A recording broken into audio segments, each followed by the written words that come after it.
Hello. Hey Joey, what's going on? How's it going? Good, good. What an absolute pleasure to meet you. Right on, man. It's great to be here. Really appreciate your time. I've been looking forward to this all week. Thank you. Thank you. No, right Thank you. on, right on. How are you? Oh, I'm fantastic. Just enjoying the a few days before heading out to begin a whole new tour in North America. So I'm looking forward to that. Yeah, yeah. Um, Yeah. Before we get into the musical aspect of what's happening currently and the foreseeable, may I just say you are in fantastic shape. Oh, wow. Thank you. Like, do you have a workout routine, or are you just one of these annoying people who just happens to be fit? I think it's a little of both, but as I get older, I definitely have to work out a lot more. But I've always been pretty athletic since I was in high school, doing a lot of sports, going to shows and doing a lot of sports. It was like a crazy mix, because there weren't a lot of kids that were like going to hardcore shows or punk shows and also like wrestling and I was able I love sports. I love being athletic and I love feeling good about myself. So it's always been an important aspect, um, even with being in a band, especially because it's so demanding on stage. And I always felt that it was cool to see like singers or front people that were really in shape. That was like a big inspiration growing up, seeing a lot of that. And it's just I think it's an all around feeling of treating yourself well, mentally and physically, it hits all those different points. So yeah, thank you. I mean, I think it's something that I'm really happy that and grateful that I'm able to stay in shape. It's for sure a challenge. I mean, so I don't want to talk about, I don't want to put your age on anything, but you are of a It's all good. vintage. So I'm 41, and I agree with you that Hmm. as you get older, you have to work out harder to keep yourself fit. Like with being on tour and like you're saying, being on stage, like, do you find time? Do you put time aside specifically for this? Yeah, absolutely. I think I try to do a routine before, usually when I wake up. Um, to really get the blood flowing and everything, and also have that time to recover.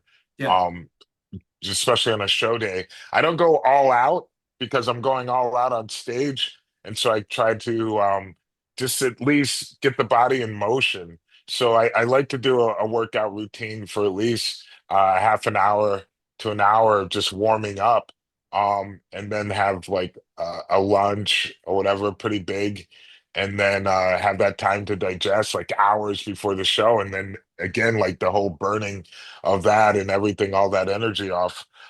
So that works really well for me. I can usually eat like a strong, like one meal a day on tour, um, and just like really try to stretch as much as possible and do vocal warm-ups at the same time. So it's it's really something that I feel helps keep the energy level going, and also on a long tour and everything, it's definitely needed. But sleep is the key, 100%. I found that more um the link of keeping everything going and staying strong is having that good sleep. That will help tremendously in recovery. And how many hours a day do you sleep, or night, whatever? I try to get at least 8 hours of Yeah. sleep. And I mean, along with, a good eating regimen, I usually am not, I'm pretty strict with it. I have a plant-based diet, so Yeah. for me it's, and no like soda or anything like that. I'm really it's never been a part of my life. So since I was 15, I've had, pretty much I've been a vegetarian and a vegan for the past like almost 10 years now. So I don't know, that really works well for me. I in many levels. But definitely on a health level, I can feel that I have a lot of energy, a lot more energy. Um, I mean, it's been so long that I've been living this way, so it's hard to say if it's, a radical difference, but I feel it mentally and physically that when I look around at people my age, I'm 55, I it's hard to find people with the same energy level. So again, I'm grateful for, having that discipline. Yeah, yeah, for sure. And I mean, the veganism was one thing that because when you're growing up, you're taught Hmm. protein to recover, build muscle, and obviously one of the best sources of protein is coming from meat. And that's what sort of not shocked me, but it surprised me that the shape and size you're in, that you can still achieve that through a plant-based diet. No, for sure. I mean, there are a lot of people that was that inspired me that had a plant-based diet at a younger age that I noticed. Um, and it was also just like reading a lot about what was going on in that whole world, especially um a lot of misconceptions I think people Yeah. have. That was the biggest problem I had because there were so many people I was getting information from who didn't really know what they were talking about. And then once I started going to the source of people who were scientists, people who were living that life, listening to them and trying for myself, then I realized there were a lot of misconceptions that were out there that a lot of people still believe to this day, unfortunately. And I think that's something that what made me want to start like a show, like a TV show called Highway to Health, with my co-host Tanya O'Callahan, who's a bass player, a fellow musician. And so it's just like really to smash those stereotypes and misconceptions that people may have about health or especially with the plant-based world. Mm. Yeah, my co-host of this podcast, he's a vegan as well, and I often talk to him about these sort of things. But Right. look, we're gonna. I just wanted to say that because Right on, man. you know, uh, music's one thing, but life has other things in it as well. Oh, absolutely, 100%. So I mean, this is, I mean, the end, beginning of the end. I don't know how you want to say it, but like for me, I said I'm 41, and like growing up in England, and Sepultura was sort of like part of my upbringing, and so from like then until now, sort of living with Sepultura, and now realizing that it's not going to be there anymore is when you say it out loud, it's quite emotional. So I don't Hmm. know, like for you right now, I mean, you've been in the band now for what, 30 plus years. Um, Almost, yeah. like, is it sinking in for you now, or are you still just taking it day by day and you'll deal with it at that final show? No, it's definitely sinking in the more that we play and the more that we do these shows. We were just in Australia, and that was really hitting me because it's such a wonderful place and we have Mm. such a strong history there. And just the feeling, at the end of the set just, really hits you, that you may not be coming back to this place again. You develop all these friendships with people for throughout the years of playing and touring, and a lot of it hits you when you're in the moment. Like thinking about it now, or the ideas that I had when going into this tour, I didn't realize how many different emotions that it would bring up. But it's a lot more when you're actually in the moment, like in that particular place or in front of certain people and feeling that energy, then it really has a lot of emotion, gratefulness, being grateful and definitely a bit of sadness. It's like a time we're in a time and period in this band where we have such a great lineup and everything is flowing, with our crew and the band and the communication. It's hard to it developed to a point where it's like, wow, I didn't think that I would be thinking like, oh, maybe is this a good time to stop? It's like Yeah. questioning that, so um it's a lot of emotions, but it's all things that are coming up that I'm very proud of being Mm. able to be a part of. It was something, again, from the very beginning when I wanted to go into music at a young age. I never imagined I'd be moving to another country, learning another culture, being a part of a history that's so strong and so positive, and meeting so many wonderful people on the way. So it's definitely much larger than I imagined, and these emotions are always growing, the more shows that we do. I can only imagine. Do you go? I mean, I suppose this may sound like a stupid question, but like, do you go into these shows now giving it? You probably always give it 100%, but going into Of these, do you know, course. like for the last ones, you're really conscious that this could be, like you're saying, the last time you see these people ever potentially. Like, are you going out there with that feeling? Yeah, definitely that's in the back of my mind, but I try not to overthink it. I just let it be natural and just really be in that moment of how I'm feeling. And again, we always go out 100%, like you're saying, Yeah. with every show, like there's no doubt about that. And but that's for sure it's on my mind. It's hard not to be. It's Mm. like I enjoy the places that we're able to go to and playing in front of people. So it's something that's going to be missed for a while. But I don't plan on stopping to do music. But it will be missed with this formation Mm. and with Sepultura.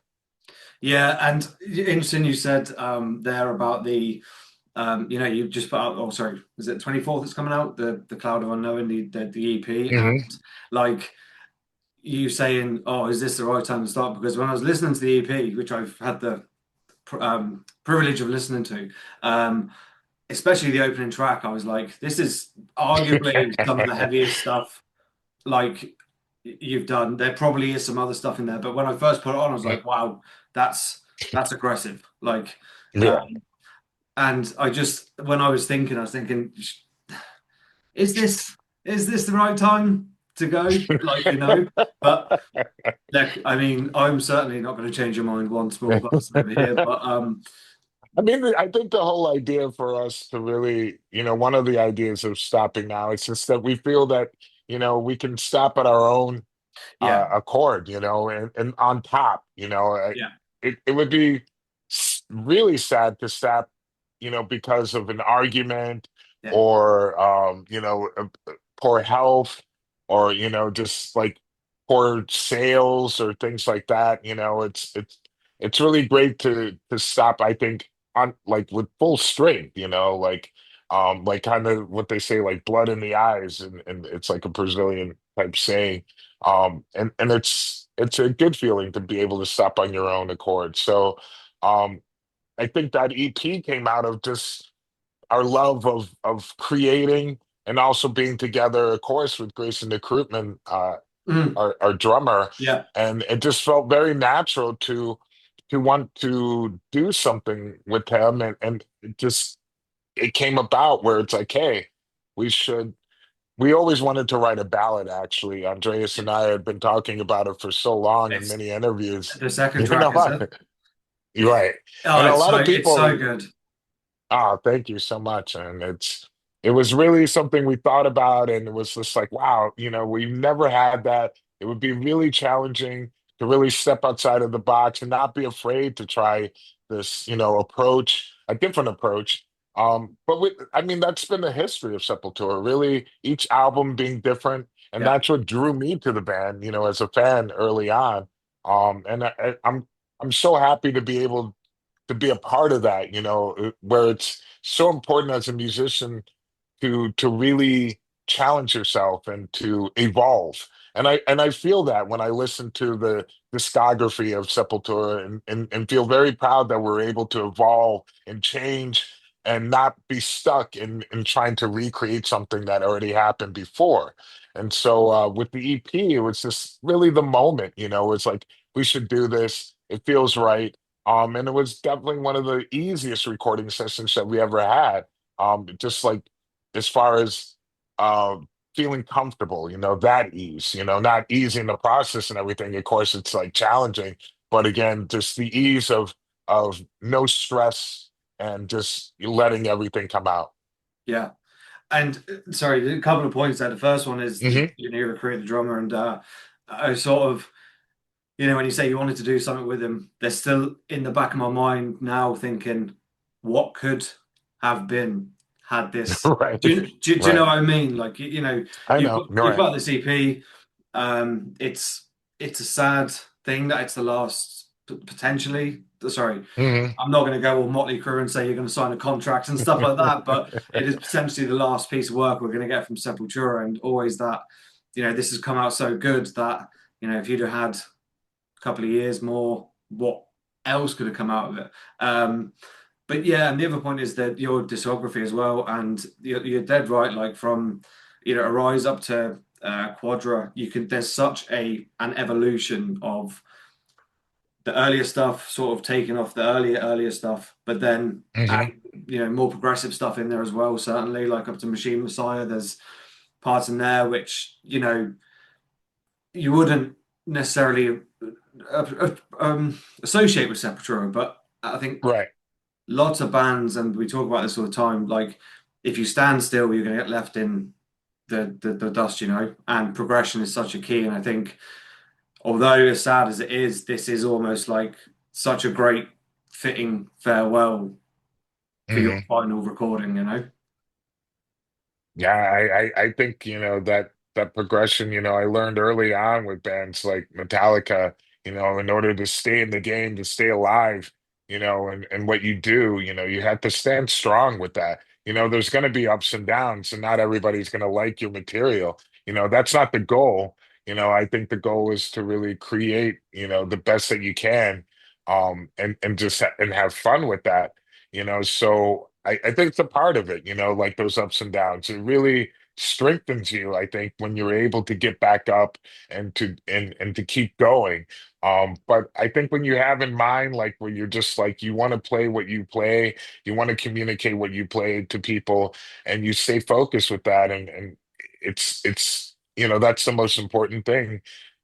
So uh it's we have so many different fans that started from the very beginning, people who only saw me for the very first show at a very young age, because it's been almost 30 years. So we have like a lot of diversity at our shows, and I'm very proud of that. The fact that we have like so many age groups coming to the show, where it's not just like the same people, it's Yeah, like a whole new generation of people coming, or having that connection with the band.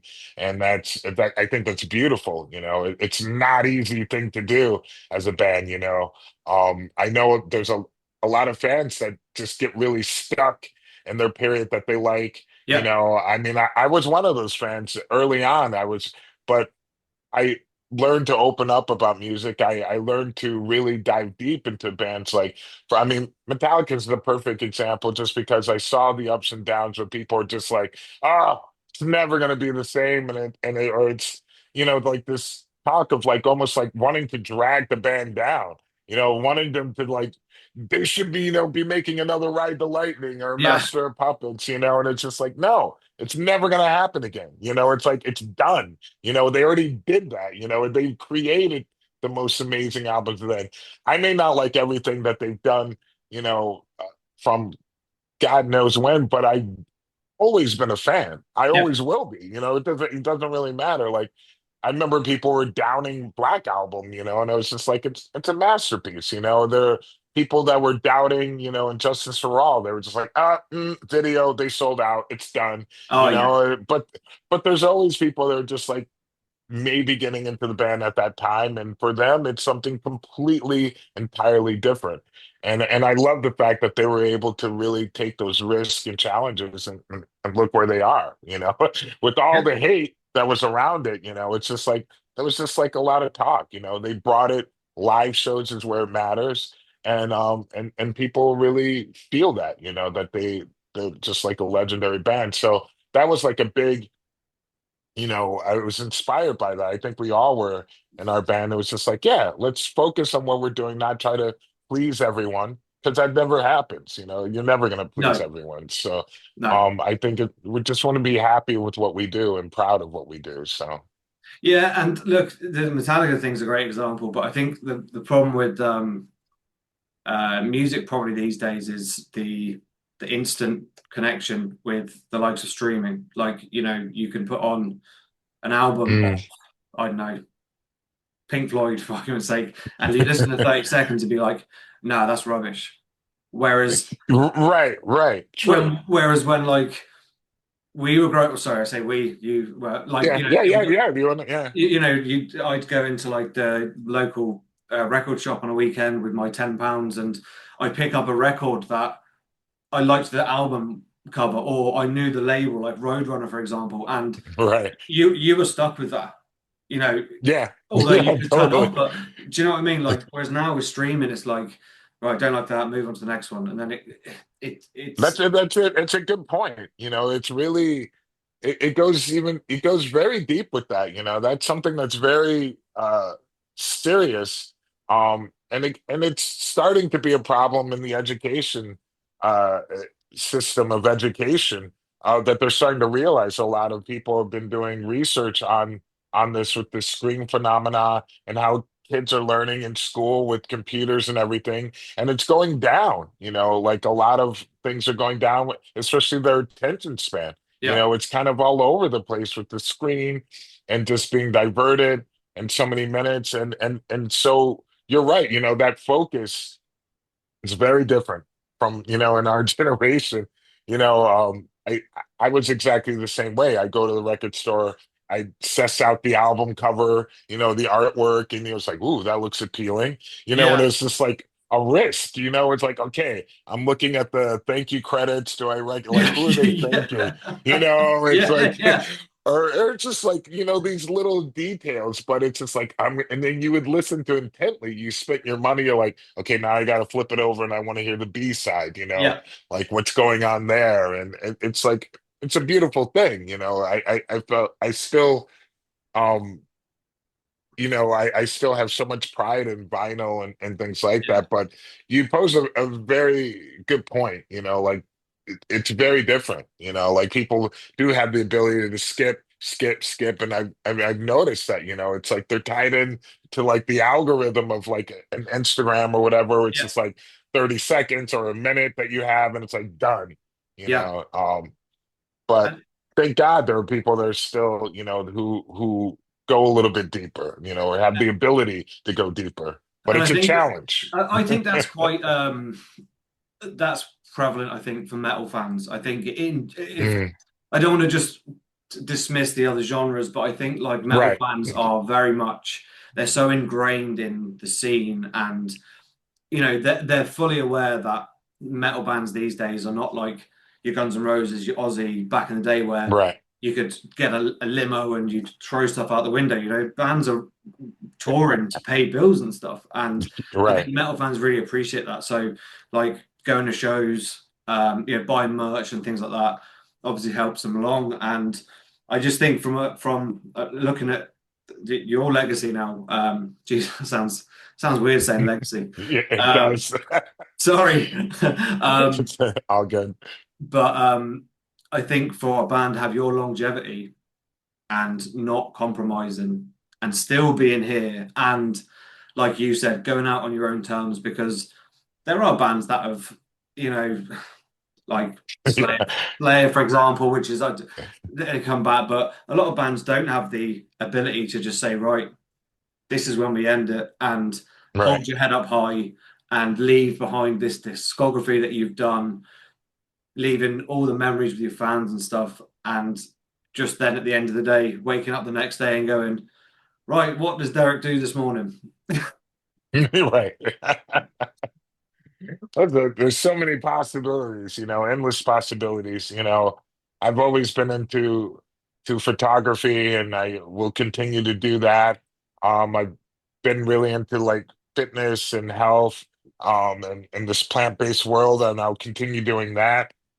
And I will continue doing music. I definitely would love to do another band, and Right. I'm putting that together as we speak. Okay. Trying to align with certain people. It's like starting from scratch. It's well, not necessarily from scratch, but it's definitely a challenge. To to form, that connection with people again, different people, after being with, a band for so long. I've been, especially with Andreas and Paulo for, so many years since like 1998. So it's interesting to think back and then now be where we're at, where it's just like, okay, you know, try to find other people to jam with. It's exciting, I have to say. I'm not going to probe you too much on this, but are you going to be sort of going back towards your roots, like with the hardcore stuff, or are you I not think, sure? I was able to learn so much and take away so much being with Sepultura, and I used, different elements from that. And then the hardcore, of course, it's always flowing in my blood. And then also a lot of melodical type stuff I was doing.